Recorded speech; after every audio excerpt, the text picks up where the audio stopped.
Alrighty. So the agenda for today's event is the introduction, followed by a playbook unlock. So the people who are going to be hosting the playbook unlock part of the session today will be Francois and also Nolan. So Francois wasn't going to be here originally, but we're really happy he could be here. He's the founder of CPL and also a co-author of the playbook, as well as Nolan. And Nolan, I'll give you a bit of an introduction afterwards too. So followed by our guest speaker, and she's going to take it away with an engaging dynamic conversation with Nolan. And then to follow that, we'll have a Q&A plus some sharing time, and then our wrap up.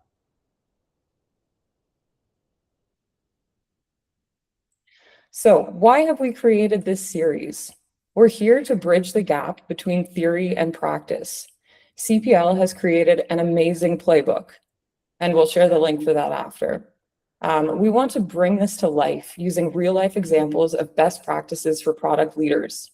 CPL is on a mission to make sustainability practices more tactical, practical, and inspiring for product managers.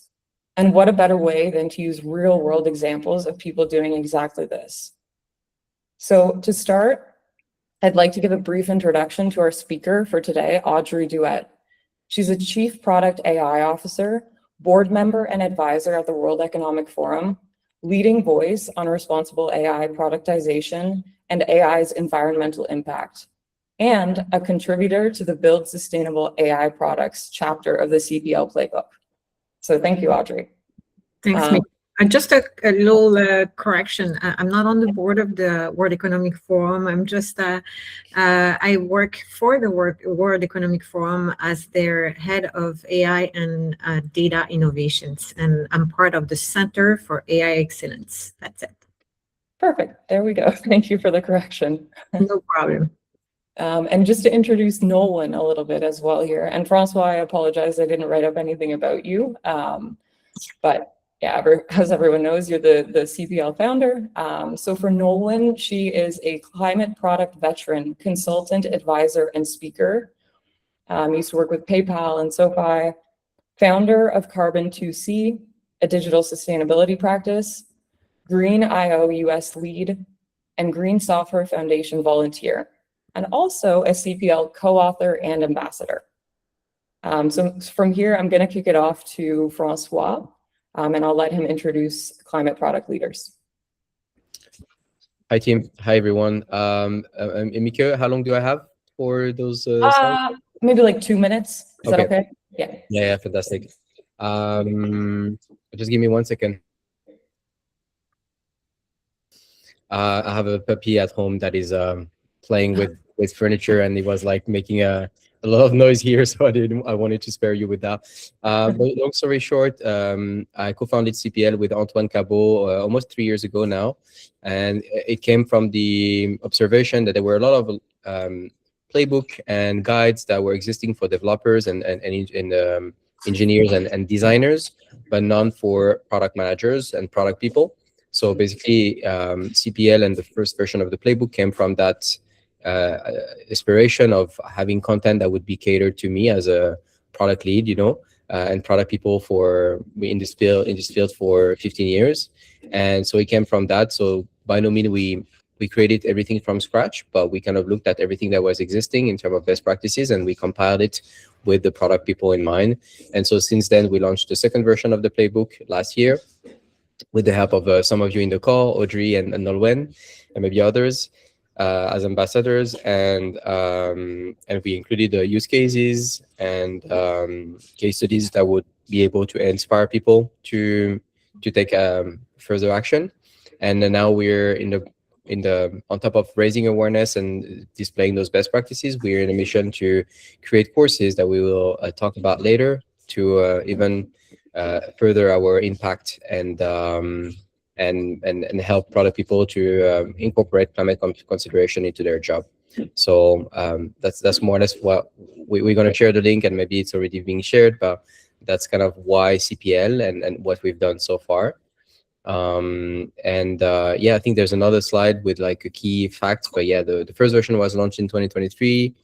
like the 5,000 was last year, so perhaps there's even more by now. And now we have a website. Before it was a PDF, so we're not necessarily following the best digital sustainability practice, but now like it's online and for free, so everyone can go to the website and read the playbook.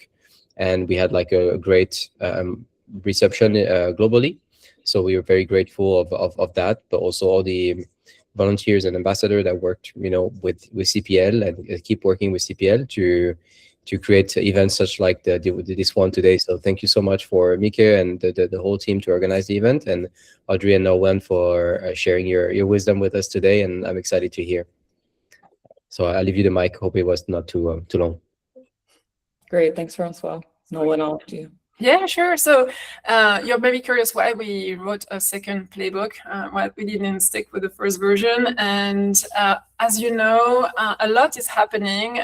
Time goes fast, and especially in the world of AI. And we felt like we wanted to have, as Francois mentioned, more concrete example use cases to showcase on real people doing the real work. And with real results. So our playbook not only have frameworks and best practices, but then illustrations with use cases from all around the world. You can hear use cases, from the US, but also from Europe, from different places, and what product leaders have been doing.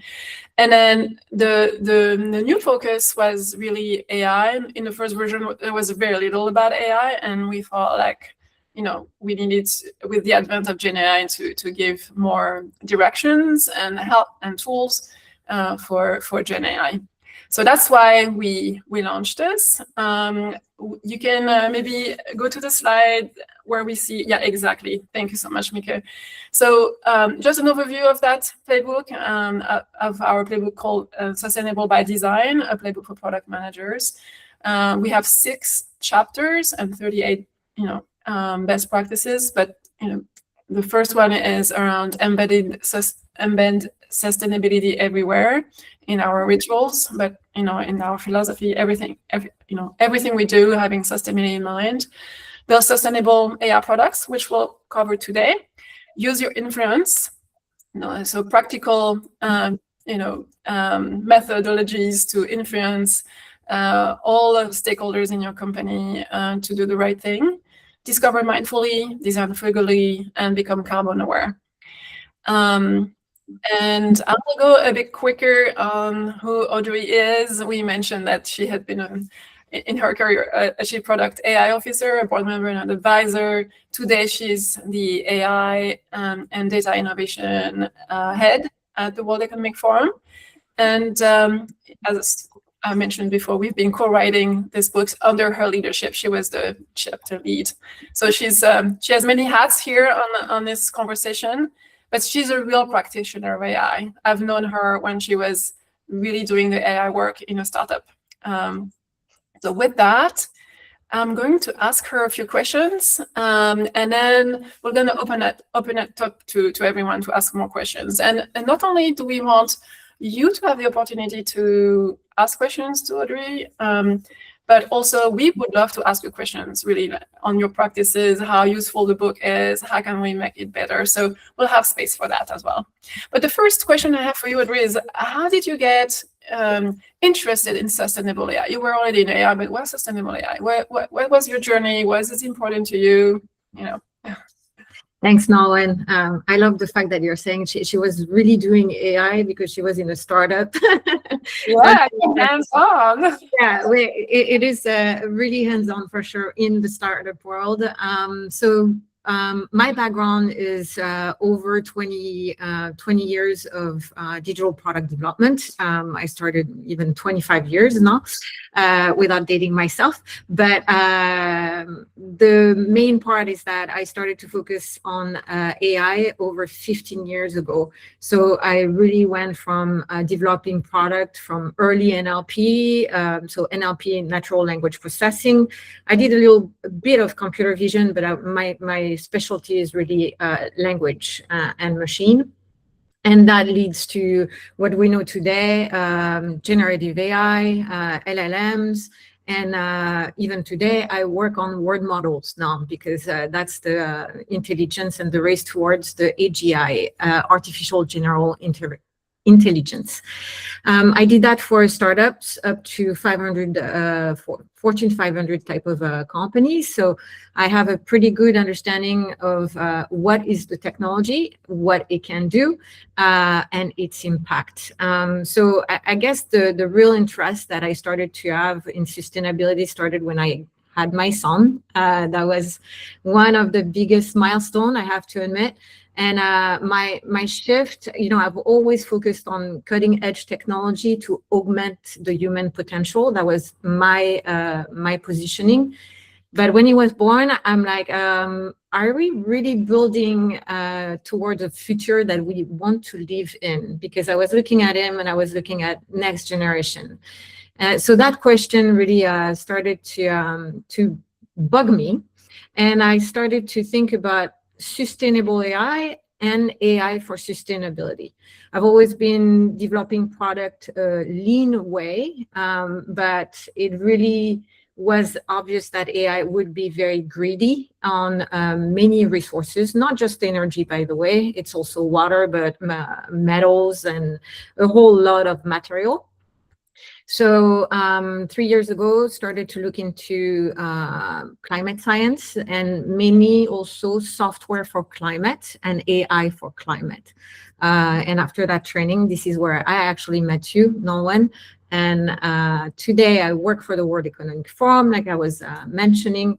My goal was to jump on a ship where I could have bigger and global impact. And my team and myself are based in San Francisco. The organization is headquartered in Geneva.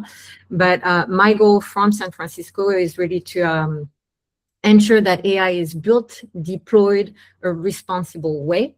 Responsible means governance, means regulation, but it also means sustainability, meaning long-term. And that's where I am today. Wonderful. And I think you pointed us in towards materials, water, like why do we really care, about sustainable AI? Can you tell us a bit about the impact of AI? Yes, absolutely. So the biggest thing is, yes, it's not just, it's definitely not just energy, but it is the biggest bottleneck of development of AI. It is also land, right? If you think about data centers, it goes to land. So it goes to metal or materials that we are mining and are becoming scarce, right? So it goes, when it comes to resources, it's huge. Yeah. The impact can be enormous. But what is really, to me, what is sustainable AI, the goal of sustainable AI is really understanding that we went from occasional type of running that technology, right? It started with POC, started mainly between business to business. Now it's everyone is using AI, so it's a constant load that is happening. And I think this is where product teams today are becoming, it's really becoming real, because now all those AI features and that we develop becomes a permanent load and a permanent pressure on not only what we were talking about, but also the infrastructure. And that is, I think, why it matters so much. There is one thing that I want to talk about a little bit, is that at Davos, it was very clear, and that was between CEOs, leaders of governments, and also nonprofit companies or academia. The bottleneck is definitely no longer, the chips, the equipment. It's no longer talent. It's really electricity and energy. Yeah. So, and we've seen, I think, in the recent weeks as well, some disruption into what normal looks like the war in Iran and some of the disturbance into supply chains. Right. And not only energy, with gas, petrol, oil and gas, but also I was reading on the impact on solar, because a lot of aluminum is produced in Iran. It's like almost 10%, 9%. And so, definitely, I think there's a lot of geopolitical even implications about this topic to enable AI. And just for people on the call, AI today consumes as much as the data we know, but as much as a city, digital data centers. I think it's, to compare, it's comparable to Japan, soonish, the amount of electricity that Japan consumes. In 2024, the water used by data centers was as much as the water used by Germany. And so, and a data center today, new data center, and that's why maybe we'll talk about a bit the rejection that we see, from the local population, but it consumes as much electricity and water as a city. So data center equals a city, mid-size electricity, like Charlotte, like a new Amazon data center as much as Charlotte in the US. So just to give a few data points.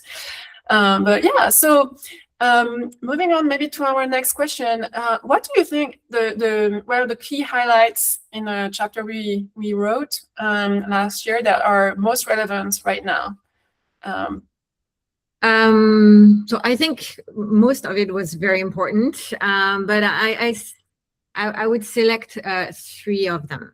The first one is definitely or focus on measurement.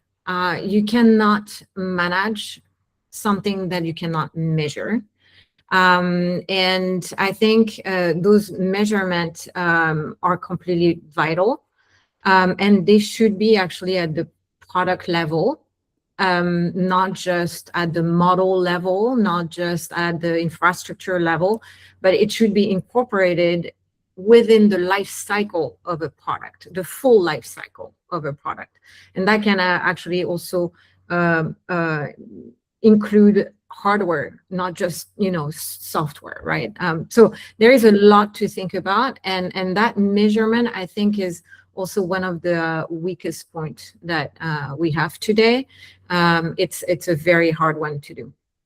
So that's one of the biggest point that I would say is very relevant and even more today than it was 14 months ago when we rewrote the chapter. The second thing I would say is the efficiency is something that we can control today. We don't need any breakthroughs of new technology, new systems, or we can control this efficiency right now. So for me, it's like getting the product teams and product team to really look at efficiency. So we did look into data and how to manage data. And I think that's the easiest one that you control from A to Z. And it is directly linked to the performance and the quality of the output of an AI system. So this one, I would say that most of the product lead that I meet still today is very understood and very well practiced on. So it's a good thing. The other thing that I'm seeing is models, right? Becoming super efficient with our models. We don't need a huge model. What we know is that lean AI equals really what I would call performing AI. It's a better performance of the system, but also a better output of the system. The quality is much better when your model is trained on proper data, but also within context. Exactly. So specialized models, small models, more performance than big models. And actually, I was thinking, I remember when we were writing the book, we were in this narrative or context of bigger is better, and all of a sudden a deep moment, and maybe we need to incorporate that in a chapter. Do you want to, I mean, anything you want to add to that? Yeah, absolutely. DeepSeek was just the first, hey, you don't need to go crazy, and here is the proof. But since then, a lot has been done. If you look at Hugging Face, follow Dr. Sasha Lucioni. She is big on small model. So and same thing. We need to think about the end goal, what those products are doing in what context, and what is the value they are bringing. And for that, you need to actually really shape your data and your models in that sense, in order to have quality and to have repeatable quality as well, right? And control over that. So that is something that we've discussed over the past year, and it's actually going mainstream, and I'm very happy to see that because it's bigger. Because less energy, and so it's a win-win for the company, right? It's not just good for sustainability, but your electricity bill and your tokens bill, all of that is everything is better. Your costs are going down, your margin are going up. The quality of your product is much better, and you can control it. Yeah. And you also, mind you can also have IP out of it, right? So it is actually even a sustainable practice when it comes to an investor. Looking at these type of practices, they are very happy and much more confident to invest in you than if you're plugged onto a big model that you do not control, that can be turned off anytime, and that.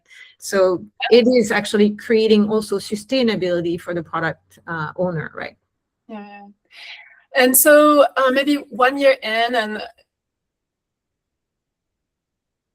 No one? but also with, I mean, everyone you're interacting with, and you were mentioning other product teams.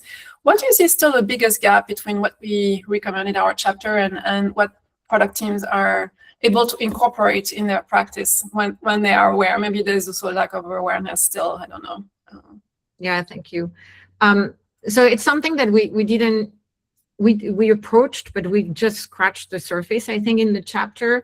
For me, the biggest gap is incentives.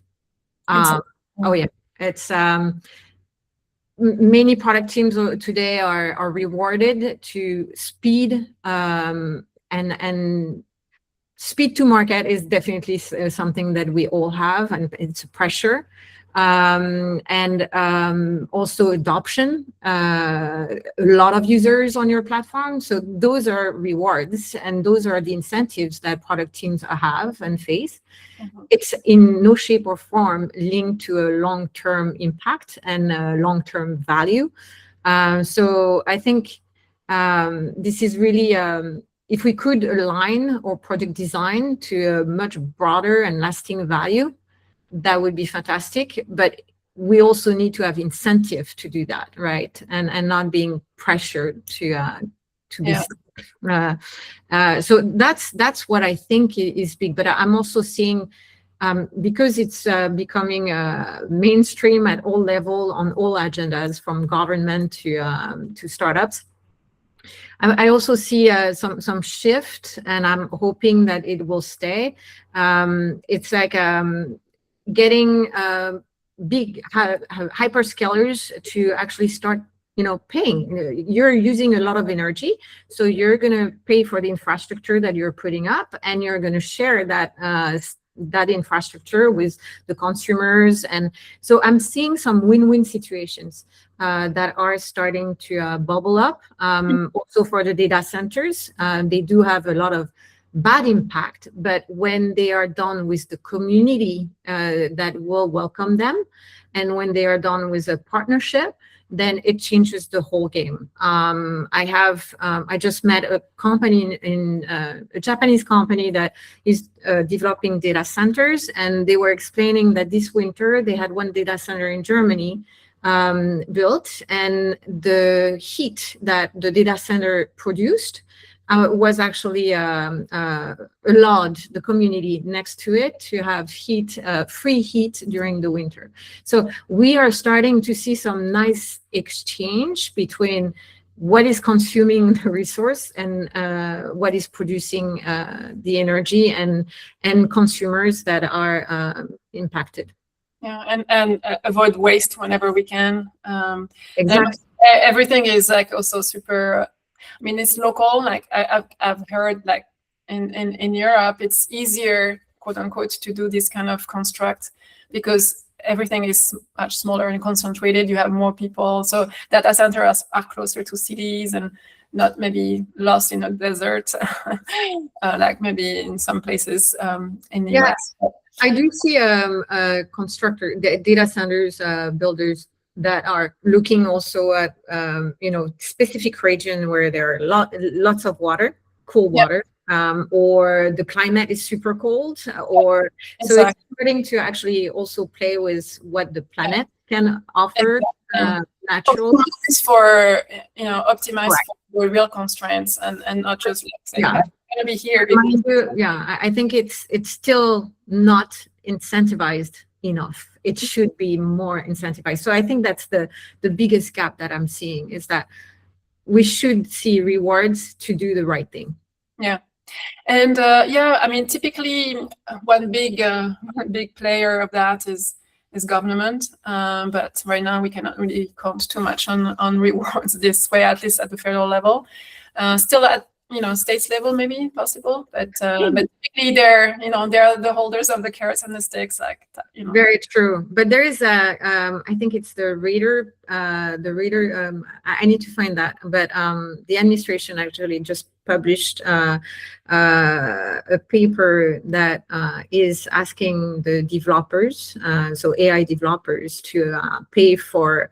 They will need energy, but then they can't impact consumers. So the price for the consumer should be equal or be lowered.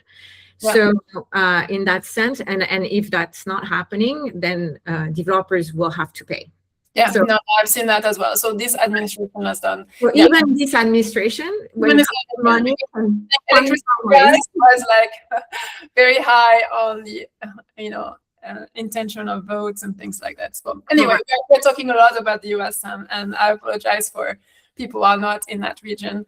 Let's move on to another question. So what do you think has changed in the last year in terms of AI product?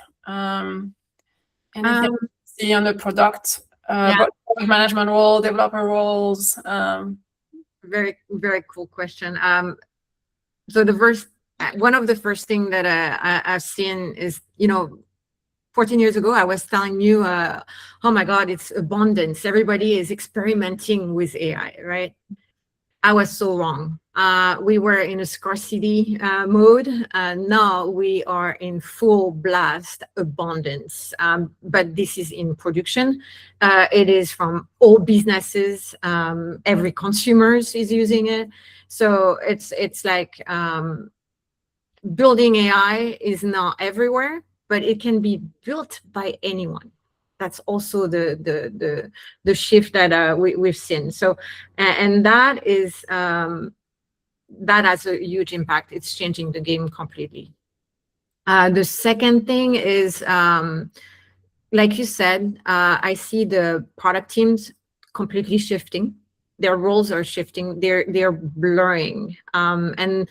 I hear a lot, oh, we just need a developer. We discussed that not long ago. We just need a developer, and with AI, they can do the product, the design. And I do not agree with this. I think that, yes, every single product team, and it was engineering, it was product, and it was UI, UX. That's the classic setup.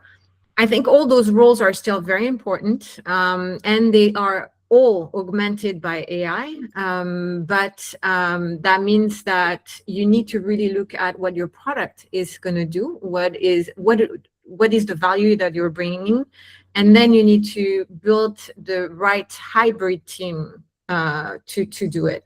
It doesn't have to be just a developer with AI. It can be definitely a UX person that is going to vibe code and start getting to a full product and ready for production.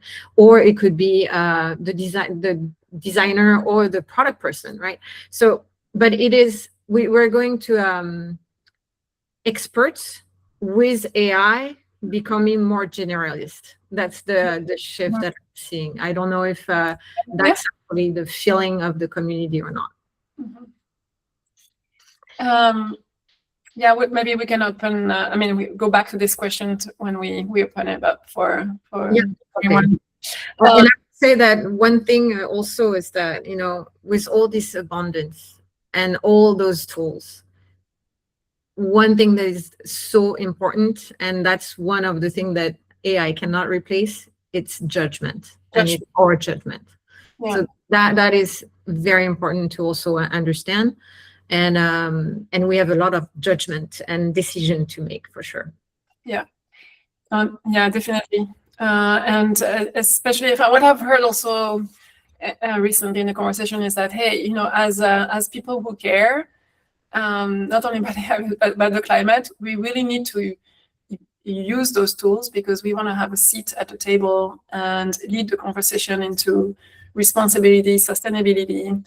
But if we don't, you know, if we're not practitioner or if we don't know too much or understand what it is, it's going to be more difficult for us to make the case. And there is a risk that, you know, it won't have as much attention.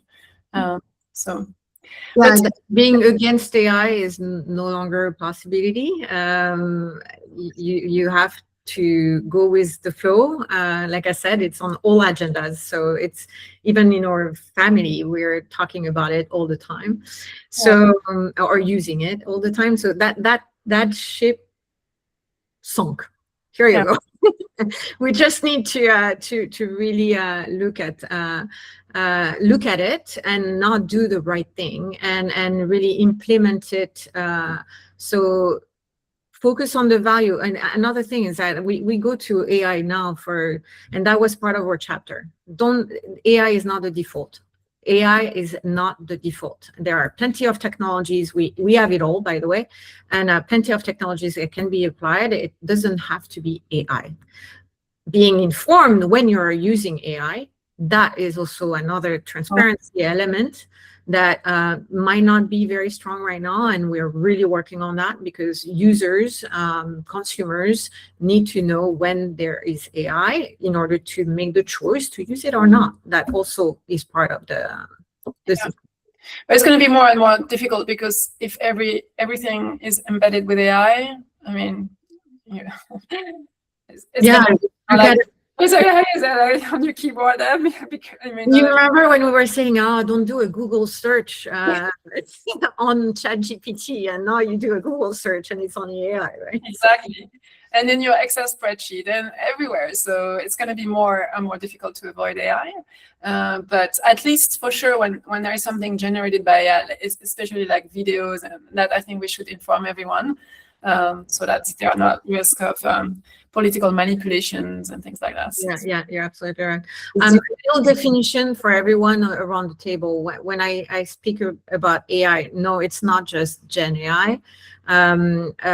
Generative AI is one aspect with the LLM, large language models, but there are plenty of other AI systems. Word models are now those models that are not just understanding language or text. They are perceiving the world and looking at sensing everything and predicting everything in the real world. So we are looking at those word models to be deployed in robotics a lot, like humanoids and such. It also is implying computer vision.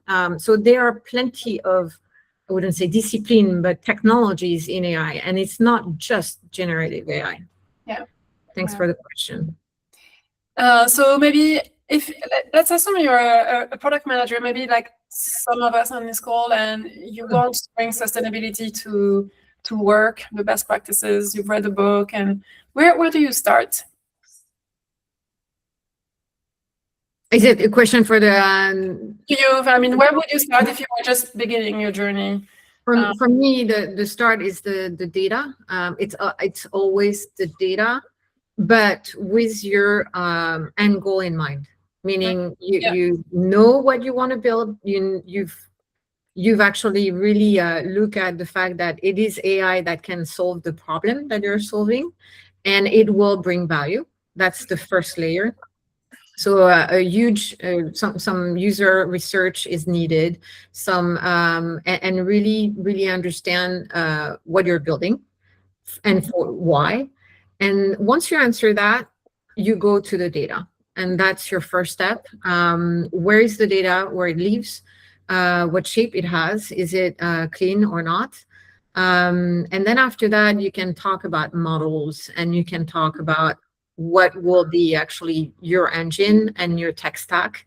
And finally, I would definitely recommend there is no more tech stack that is not allowing for changes, right? If you create a tech stack, it has to be extremely agile for any new technology to be plugged in and out. That's a must.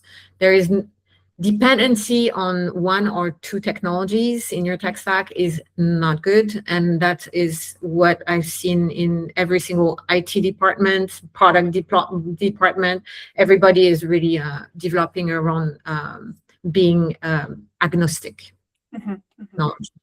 Oh, wonderful. Maybe now I would love to turn it to the audience. Audrey and I had some questions for you, and the first one is, what do you think feels outdated in a chapter, or what is still very useful? I don't know. On those both things. What is the most useful? What you think is the most outdated? How can we make it better for the next version, whenever the next version comes? And you're free to now unmute and answer the questions. And then if nobody answers, I'll ask a few other questions. And if no answer, I have plenty of more questions for Audrey. But we thought that would be great to, just to hear also from you what you think, and then give you an opportunity to ask questions to Audrey.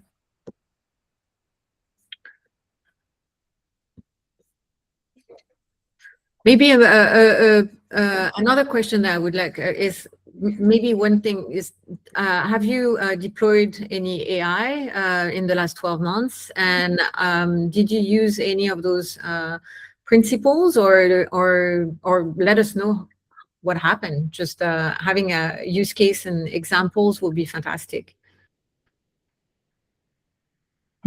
Maybe to start, we could even ask, because I'm not sure of this, how many people on the call have read the playbook? Because I think that might be important for us to know before we context. Yes.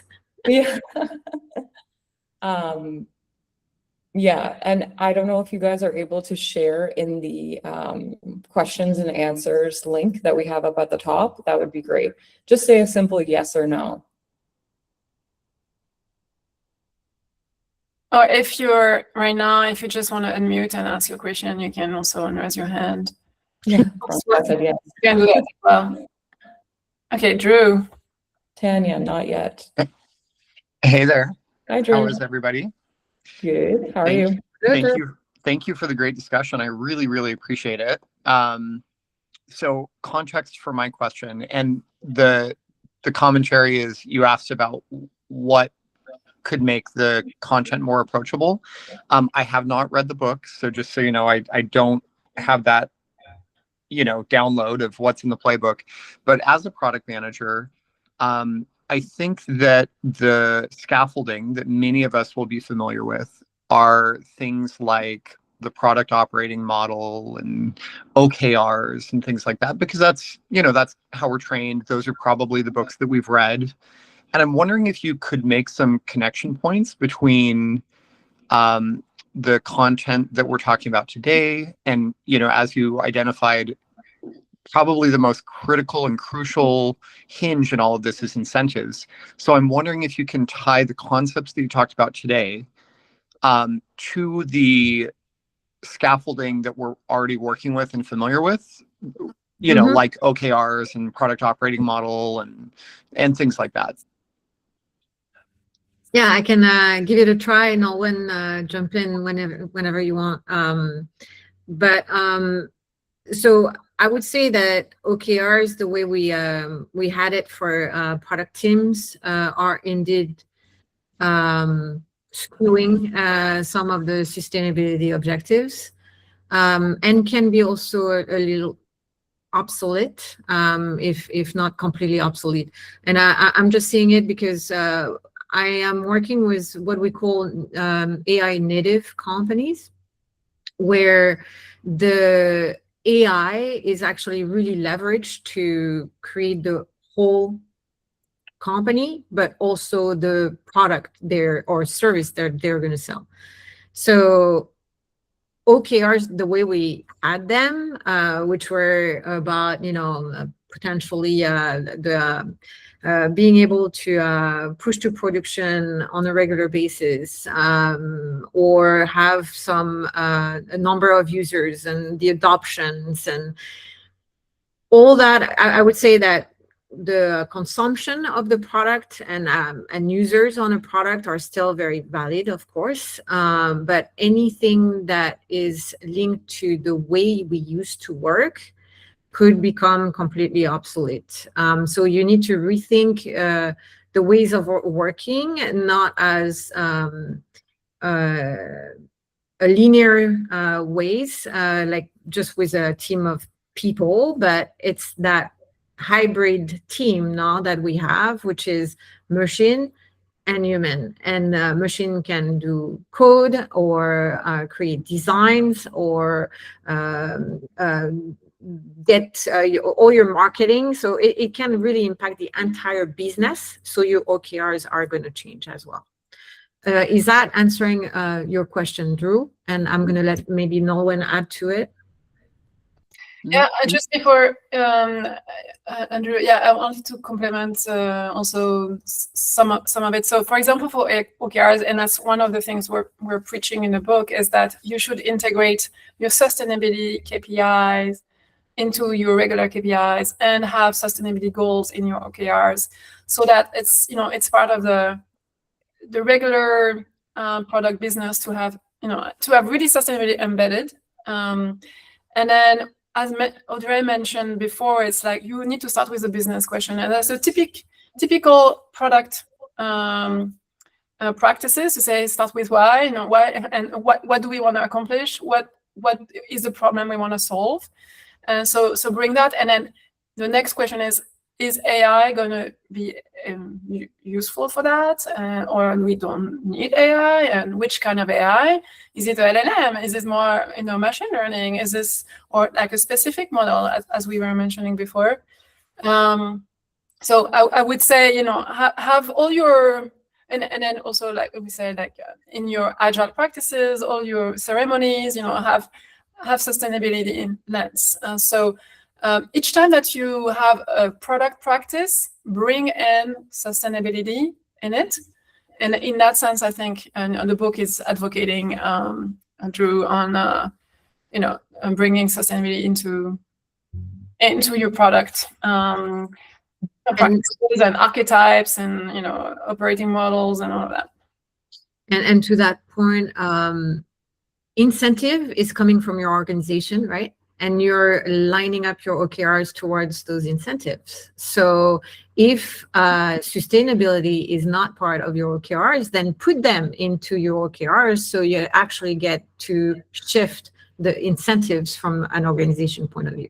So that's it's top down, but it also can go down to top. And what we've seen also in our space is FinOps. So the looking at your development costs, and the wish to reduce them, is partnering a little bit more now with GreenOps, which is looking at all your development infrastructure with a sustainability lens, because do you have some converging goals there where it's not a full matching, but you have the Venn diagram, you have a lot of cost reduction you can accomplish while reducing carbon and electricity and water. And so products, I think, is very key in that conversation as well, to design products that will consume less, how do we better organize? But Francois, I've seen you appear on the screen, so probably you have also a lot you want to add to this conversation. I mean, not a lot, because you said that, like a lot of great things, both of you. The only maybe little tweak that I would share is sometimes like having KPIs or OKRs that are like tagged as sustainability ones, they may face a lot of resistance. So sometimes it's interesting to go for non-climate proxy. And like a very, very simple example is, like if you want to reduce your cloud bill, cloud expenditure, then that's a great signal that your data life cycle is more, on point, that you're basically like transferring less data, storing less data. That has a good impact on the electricity bill and on your bill overall. So sometimes you don't have to have like sustainability as a forefront, because maybe like you're going to be shut down, but you can find proxies that are related to climate, but that are not like front facing. Another one is on the website, the page weight is a big factor into like how much emissions your experience is going to emit. So if you just like look at it from a performance standpoint, that you're going to reduce the loading time of the website and stuff like that, can also have like great impact on the environmental front without saying that you're doing it for environmental reasons. So it depends on your context, but I know those are just very simple examples. There's much more advanced one, but it's just interesting to think about non-climate proxy, because they could be also very powerful, especially in the context where the company doesn't care, which happened. So that's the only little thing that I want to add. Yeah. That's great, Michael. I'm just going to hop in because you guys have done an amazing job. I love how deeply you went on Drew's question here. Like that's great. We do have a question from Jen McFarland. She posted this question throughout the session. So she would like to know, what about for smaller organizations that can't build their own DeepSeek model? How would you approach the search and monitoring over time for the most efficient, generally available model? Who would like to take that one? Maybe Nolan or Audrey. I would just say go open source, but Audrey, So first thing, know the landscape of models. It's hard. It's changing every day. So it's hard. The first thing I would say is to see the viability of your solution. You can go for potentially mainstream model. But to see the feasibility of your solution long-term, open source, there is plenty of solutions, and you will also find some potentially models that are specialized in your context, so already done. You don't have to redo everything. There is so I would say, yeah, open source is definitely something that I would look into, and not just for POC level or proof of value, etc., but really for production. It is a great way of being able to lower your cost long term, also really control your data. It helps tremendously with that type of things that might be very important for your organization.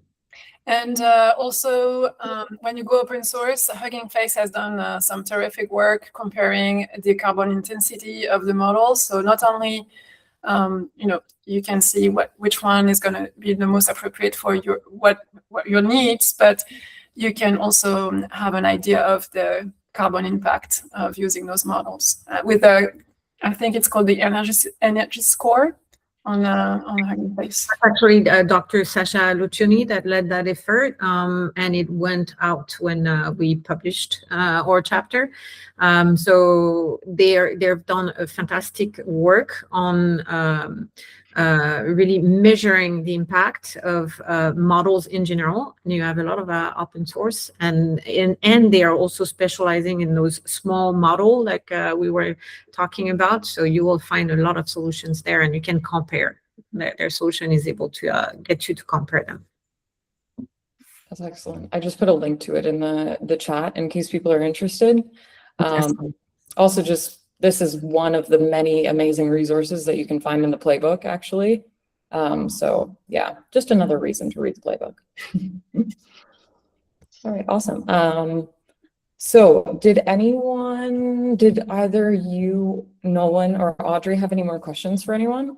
Just trying to be mindful of the time here too. We only have 7 minutes left. Yeah, I have more questions for Audrey if nobody else has. Yeah, if anyone else has a question, please feel free or wants to. Yeah, François. François. Yeah, I have a question for you, Audrey. And maybe that's also a discussion we could have after the call if it's too long of an answer. But I'm just curious, considering your role in your organization and the reach that you have or the influence that you have over, like you mentioned, having discussion with government and things like that. Like, what's your kind of, where do you see, where can you have the biggest impact in your current role? Like, where do you see, what's the leverage that you have, and how can you see with the stakeholders that you're engaging with, or the different topic that you're covering as part of your role? Where do you, what gives you hopes, basically? Thank you. And that's a great way. All right. So the World Economic Forum is a platform that is designed to put leaders, and they can come from academia, nonprofit, private, and government, right, around a table. Why is that designed this way? Is because they know that if there is decision to be made, they are going to be made very quickly. The impact that we want to have on the planet, and by the way, our co-chair is Andre Hoffman. He wrote a book on the nature of business, and you will see that it's a whole book on creating businesses that are sustainable. It's his whole career around that. So it's from the Rocher. He's the one on the board of pharmaceutical. That's his work, but is in sustainability for over 40 years. So doing all these work within the planet boundaries is one of our objectives. And what gives me hope, we are in a very, very disrupted world. We have, I think the world order that we know is gone. And we have to grieve on that. We have to face a new order coming up. I believe the Prime Minister of Canada said it fantastically at Davos. This is not the end; it's the beginning of a new era, and that's what we need to be prepared for. And sustainability and green energy are actually topics that, despite conflicts, despite division, we still see that green energy is cheaper, more abundant. So actually the conflicts that we are having right now and impacting our gas bills or gas in our cars. So that is actually a very good thing for green energy and the abundance of those energies. So I see each time two sides of the coin, despite the geopolitical situation that we're in. And I see a lot of holistic pressure coming up for the right things. And that is, I think, very important to keep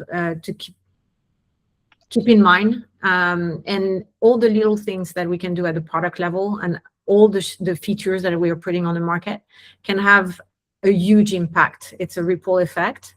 You might not see it today. You might have to convince a lot of people and influence a lot of people, but sustainability is part of the big discussions, because once again, sustainability is not just green now. It's sustainability in time. We're talking about long-term roadmap over multiple generations. That is also what means sustainability. Oh yeah, it's great, Audrey. Thank you so much. It's inspiring, honestly. Yes. Hopefully it's not all dark. Trust me, there are so many people that are on that same boat, and they are fighting. But you had a fantastic comment, Francois. To give you an example, I was talking with a product manager for satellites at NASA, and that was over 8 months ago, I think. He was talking about those GEODS satellites in space, where they got a lot of data. It's almost instant data. So now we are able to actually tell when a hurricane is coming at a few miles of range and a few hours. So instead of evacuating a whole region, they can evacuate exactly the people that are on the path. So they can be, for the resiliency towards climate change, it's incredible advances. The lesson is that he said, when I say, so for the climate, he's like, oh, no, Audrey. We don't talk about climate. We don't talk about climate change. We don't talk about sustainability. We talk about national defense. But that doesn't mean that he doesn't talk about climate or impact or resilience. It's no longer the vocabulary. So your point, Francois, that you just made is spot on, and it's at all level. Yeah, do the work no matter what. You find the right vocabulary to Correct. describe it. Yeah. Well, this has been amazing. And we're about to wrap up here. So thank you so much, Audrey, for joining us today. It's been a pleasure to have you as our first guest speaker of the series. And yeah, thank you, Roland and Francois. Yeah, thank you so much. So just sharing this overwhelming slide with too many QR codes for everybody. So we have links here to the playbook on the left. Also, waitlist access for Francois's course that he's launching very soon, and the email for climate product leaders if you'd like to contact us. We're always accepting volunteers. It's an amazing organization to volunteer with, so I do highly recommend that you reach out. Yeah, so thank you so much. I'll leave this slide up and I'll be around.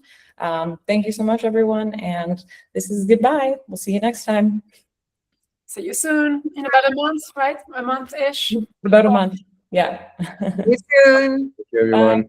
Bye, everyone. Thank you so much.